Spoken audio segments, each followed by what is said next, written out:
Pour ou contre, favorable ou défavorable, mitigé ou sans opinion concrète, c'est dans cette vidéo que l'on argumente et que l'on conteste.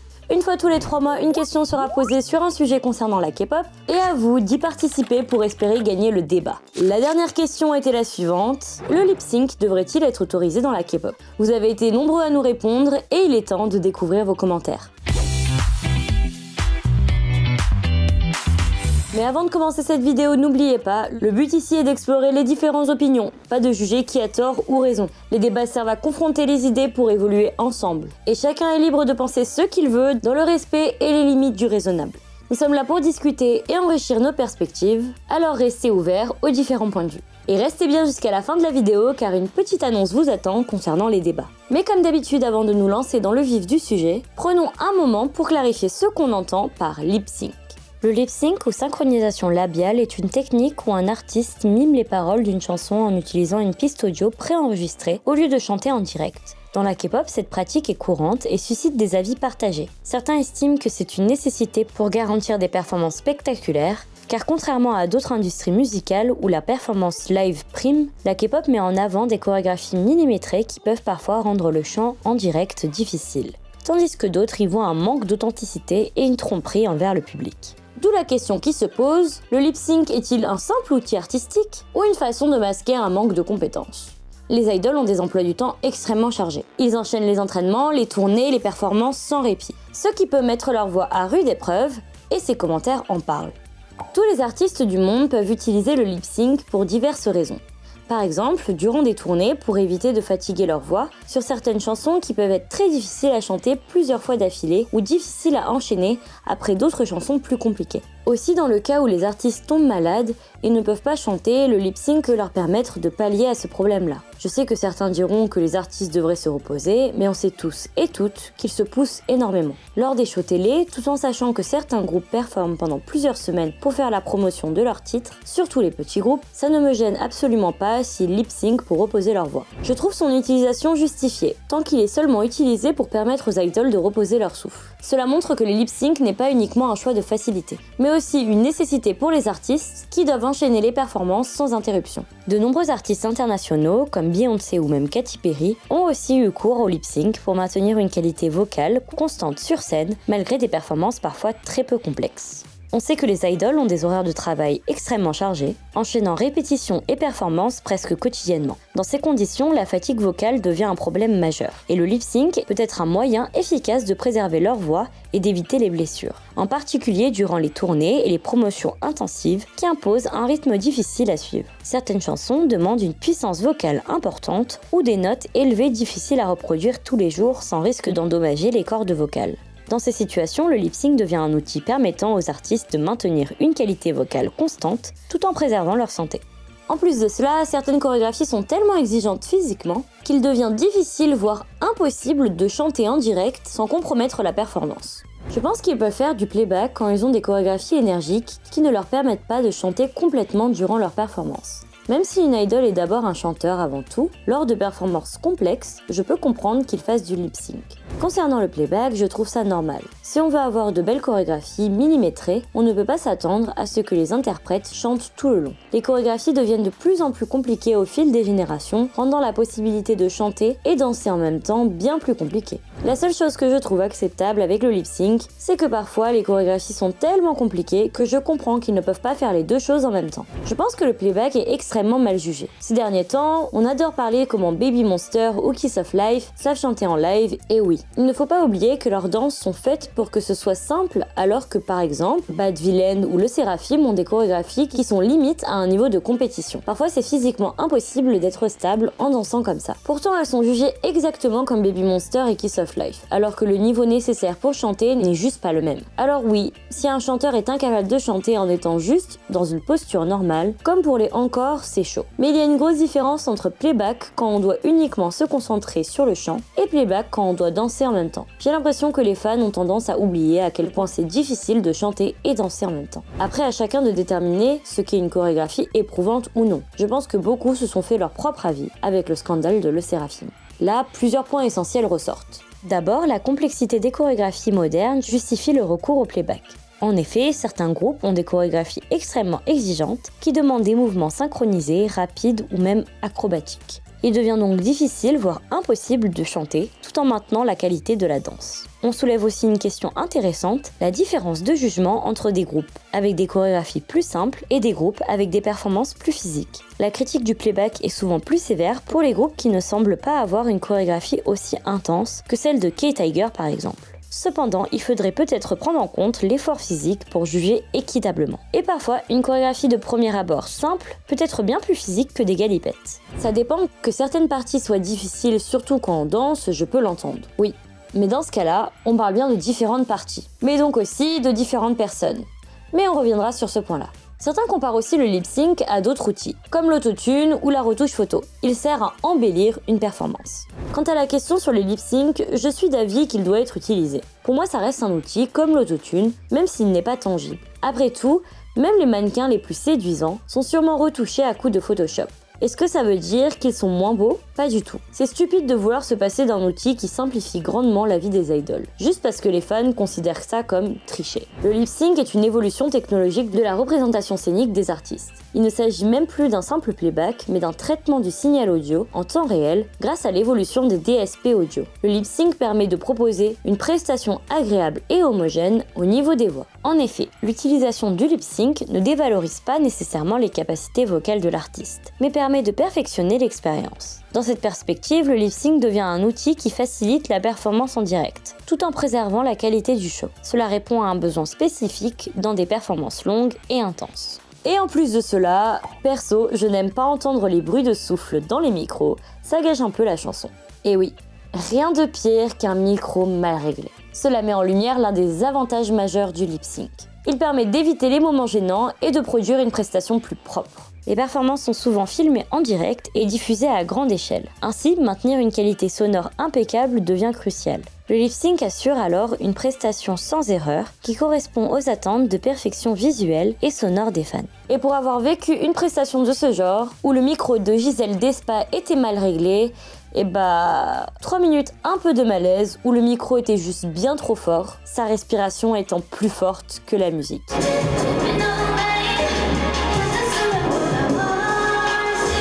Bon, résumons. Les idoles peuvent utiliser le lip-sync selon vous, lorsqu'elles se produisent dans des conditions difficiles ou lors de performances physiques intenses. Mais en plus de ce simple fait, beaucoup de vos commentaires portent sur la pression de l'industrie sur les idoles pour atteindre la perfection. Ce ne sont pas des surhommes. Il ne faut pas s'attendre à ce qu'ils chantent parfaitement en faisant des acrobaties. De même, dans le cas des idoles, on sait qu'ils n'ont pas forcément une vie saine. Que ce soit avec un nombre d'heures de sommeil parfois réduit, un rythme de travail épuisant et surtout une diète alimentaire souvent peu recommandée et dangereuse, pouvant avoir un fort impact sur leur santé. Rien que ça peut rendre difficiles les performances vocales. Je ne dis pas qu'elles sont impossibles, mais difficiles, surtout si les idoles ne sont à la base pas à l'aise avec la gamme vocale que leurs chansons proposent. Ça devient vite handicapant de performer sans lip-sync. Leurs vies sont déjà bien compliquées à gérer avec le stress constant lié à la pression des regards extérieurs, devoir être parfait en tout point et j'en passe. Moi je vois le lip-sync un peu comme une bouée de sauvetage. Pourquoi vouloir confisquer la bouée qui leur permet de rester à flot alors qu'ils ne savent pas nager correctement? Ce n'est pas parce que vos idoles préférées peuvent le faire que toutes les autres le peuvent. Pour moi le lip-sync devrait être une option qui permettrait aux idoles d'être plus relaxées et moins stressées sur scène. Les idoles doivent gérer non seulement leur chant et leur danse, mais aussi leur image, leurs réseaux sociaux et des emplois du temps surchargés. Le lip-sync peut leur permettre de souffler, surtout lors d'événements importants où la pression est particulièrement forte, comme les Mama Awards ou les performances de fin d'année. Mais il peut être aussi imposé par ces événements.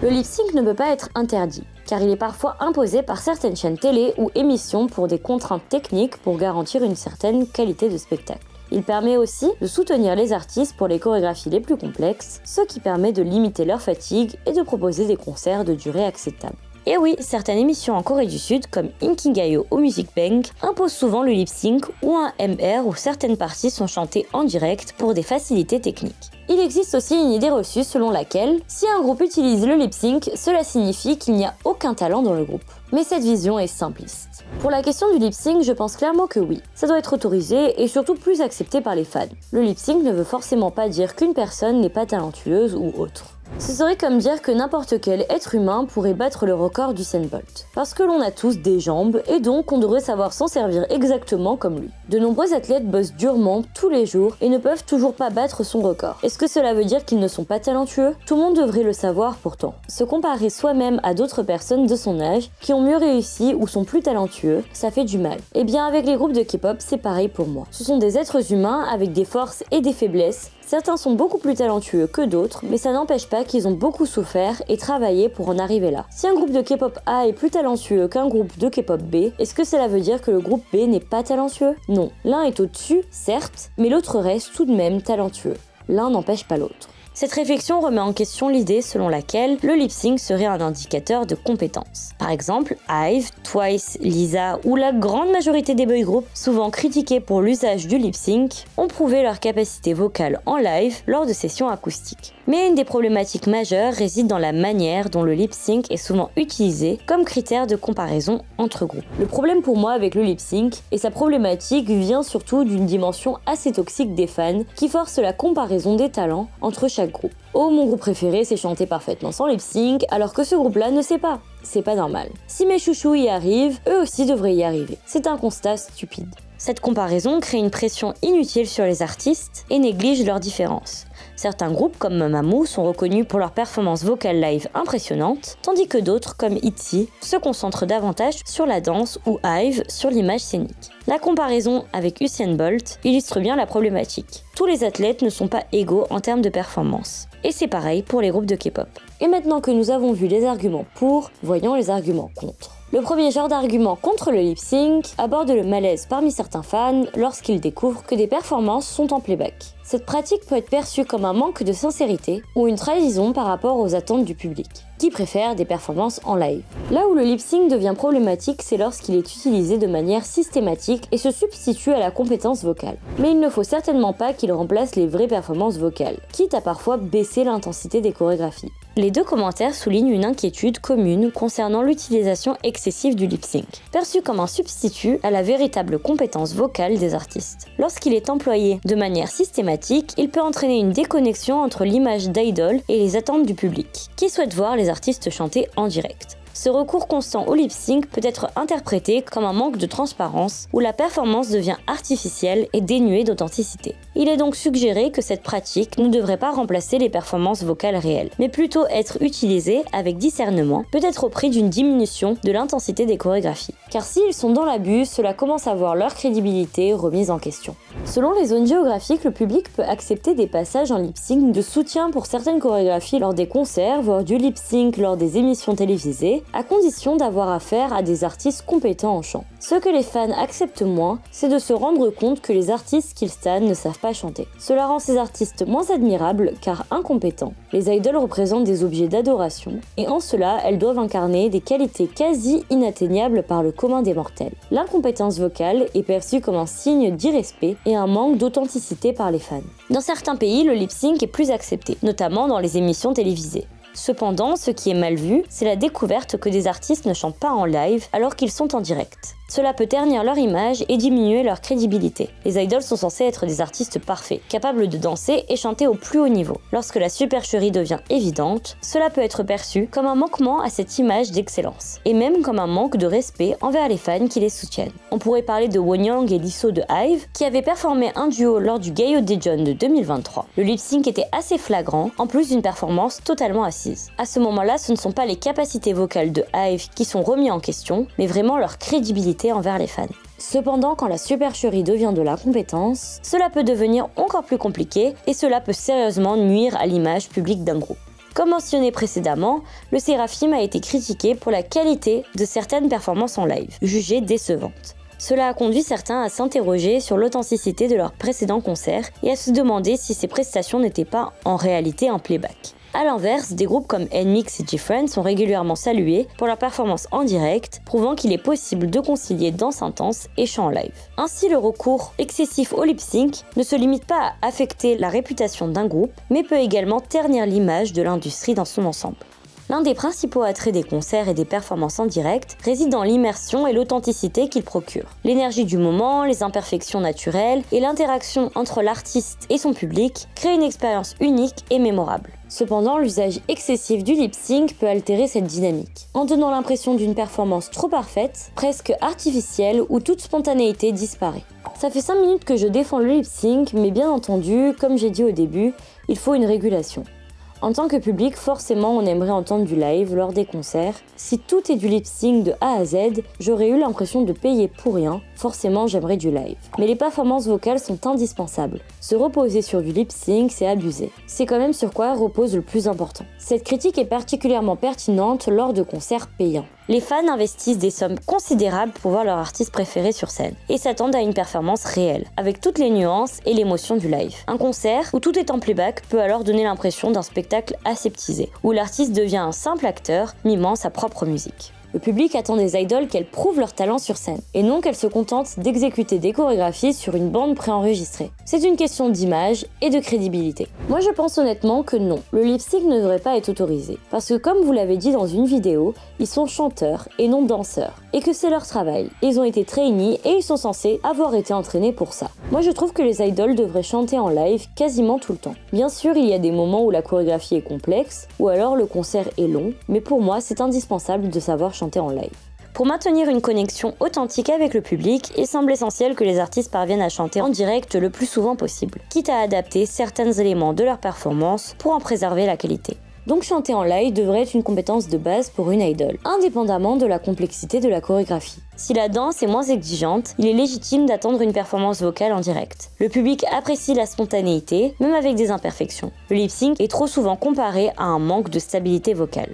Une idole avec une voix instable peut utiliser le playback pour ne pas gâcher la performance. Mais certains commentaires trouvent que ce n'est pas une raison valable. Mais si la danse est simple et moins éprouvante, faut qu'ils fassent un minimum d'efforts. C'est leur métier quand même. Et on a la preuve que c'est possible avec NYX par exemple. Il faut se rappeler que dans la K-pop, il y a 3 catégories qui réunissent une bonne performance. Chant, danse et visuel. Il est clair que si une performance ne possède pas l'une de ces catégories, il manquera certainement un point. Les idoles sont avant tout des chanteurs, même s'ils doivent danser, ils doivent alors s'entraîner davantage pour développer une meilleure maîtrise vocale, pour ensuite s'améliorer sur scène. Des groupes ont fait polémique pour le lip-sync et la stabilité vocale, qui sont pour moi 2 points reliés. Il est largement plus probable qu'une idole n'ayant pas vraiment de stabilité vocale se mette à lip-sync pour ne pas gâcher la performance. L'idole en question doit alors s'entraîner plus sur sa performance vocale que sur sa performance visuelle. Et oui, autrefois, les idoles étaient sélectionnées principalement pour leur talent vocal ou une compétence spécifique. Leur formation était longue et approfondie, comprenant le chant, la danse et l'entertainment. Aujourd'hui, la formation est plus courte et le temps pour s'adapter au concept est beaucoup plus réduit. Et je trouve que ces commentaires expliquent bien la problématique. Quand on te met la pression pour que tu débutes sachant que c'est ton rêve et que tu sais que tu n'as pas les capacités vocales nécessaires, eh ben tu choisis quand même de débuter. Je suis pour le lip-sync mais contre le fait de ne pas savoir chanter. Le système de trainee K-pop et toute la K-pop est basé sur le Motown, où les trainees s'entraînent en chant, en danse et etc. Ce qu'il y avait en commun avec tous ces groupes avant, c'est que pour rejoindre les groupes, tu devais être un bon chanteur pour la plupart ou avoir un truc en plus comme la danse, le rap, l'entertainment. Et les trainees s'entraînaient dans tout type de danse en chantant en même temps et en faisant même des exercices de cardio pour entraîner leur cœur et leur corps à s'habituer à ce genre de rythme. Maintenant, les idoles n'ont plus le temps de s'entraîner en solo et en groupe. Normalement, une personne s'entraîne 3 à 5 ans pour après aller dans un groupe 1 à 3 ans pour se trouver une image et voir les chansons qui leur vont. Mais maintenant, une idole s'entraîne 1 à 2 ans sans forcément être un bon chanteur ou avoir un truc en plus et n'a seulement 4 mois pour s'approprier un concept. En plus de cela, ce n'est pas les agences qui les poussent en avant. Ils privilégient l'aspect visuel et l'image de leurs idoles plutôt que leur capacité vocale. Je pense aussi que les agences jouent un rôle. On peut le voir dans les groupes récemment qui font polémique pour leur capacité vocale et stabilité. Le Seraphim, Highlight, Enhypen proviennent tous de la même agence. Une agence ayant alors pour but de faire une fixette sur le visuel et le fameux Star Power. Comme le dit bien le PDG de Hybe Label, ce sera forcément désavantageux pour ces groupes, nuisant alors leur capacité vocale, poussant clairement les membres à lip-sync. Plutôt qu'un débat binaire, certains suggèrent adopter une régulation plus transparente. Le lip-sync ne doit pas être interdit, mais son usage doit être encadré afin de préserver l'essence des performances en direct, tout en tenant compte des contraintes physiques et techniques. Un équilibre doit être trouvé entre les parties chantées en live et les moments de playback permettant de manager leur voix. Mais en plus de cela, dans un groupe, un autre équilibre peut être trouvé entre les membres qui chantent et qui dansent. Cette approche offre une solution pragmatique, évitant que le lip-sync ne devienne une norme systématique qui dévaloriserait la performance vocale. Le lip-sync n'a pas à être interdit, car il est fortement utile, surtout pour la nouvelle génération de K-pop.